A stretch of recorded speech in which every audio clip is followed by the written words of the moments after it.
మామూలుగా ఒక్క ఫ్లాప్ వస్తేనే స్పీడ్ తగ్గిస్తారు హీరోలు. అలాంటిది విజయ్ దేవరకొండకు ఫ్లాప్స్ మాత్రమే వస్తున్నాయి. దాంతో గత 5 ఏళ్లుగా సినిమాల కౌంట్ బాగా తగ్గింది. ఇప్పటికీ చేతిలో హిట్ లేదు. కానీ ఇక నుంచి స్పీడ్ పెంచాలని డిసైడ్ అయ్యాడు. కింగ్డమ్ తర్వాత ఒకేసారి 2 సినిమాలు షురూ చేయబోతున్నాడు. టాలీవుడ్ కు విజయ్ దేవరకొండ కంబ్యాక్ అనేది ఇప్పుడు చాలా ఇంపార్టెంట్. యూత్ లో ఫుల్ ఫాలోయింగ్ ఉన్న రౌడీ స్టార్ 2019 నుంచి ఫ్లాప్స్ తోనే కెరీర్ కంటిన్యూ చేస్తున్నాడు. లాస్ట్ ఇయర్ రిలీజ్ అయిన ఫ్యామిలీ స్టార్ దారుణంగా డిసప్పాయింట్ చేసింది. దాంతో విజయ్ లో స్పీడ్ కూడా తగ్గింది.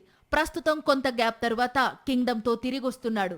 మే 30న ఈ మూవీ రిలీజ్ అవుతోంది. కింగ్డమ్ తో తన కంబ్యాక్ కన్ఫర్మ్ అని ఫిక్స్ అయ్యాడు విజయ్ దేవరకొండ. అందుకే ఇప్పటి వరకు స్లోగా ఉన్న హీరో కాస్త కొత్త సినిమాల విషయంలో స్పీడ్ పెంచాడు. వన్స్ థియేటర్స్ లోకి కింగ్డమ్ వస్తే ఆ తరువాత ఒకేసారి 2 కొత్త చిత్రాలను ప్రారంభించబోతున్నాడు. ఫ్యామిలీ స్టార్ తీసిన దిల్ రాజు బ్యానర్ లోనే రాజావారు రాణివారు తీసిన దర్శకుడితో కలిసి రౌడీ జనార్దన పేరుతో మూవీ చేయబోతున్నాడు విజయ్ దేవరకొండ. జూన్ నుంచి రెగ్యులర్ షూటింగ్ ప్రారంభం కానుంది.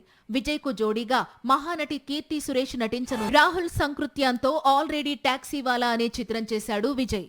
ఇప్పుడు మరోసారి సేమ్ డైరెక్టర్ తో పీరియాడిక్ యాక్షన్ థ్రిల్లర్ చేయబోతున్నాడు. మైత్రి మూవీ మేకర్స్ భారీ బడ్జెట్ తో ఈ చిత్రాన్ని నిర్మించబోతోంది. రౌడీతో లేడీ రౌడీ రష్మిక జోడీ కట్టే అవకాశాలు ఉన్నాయి.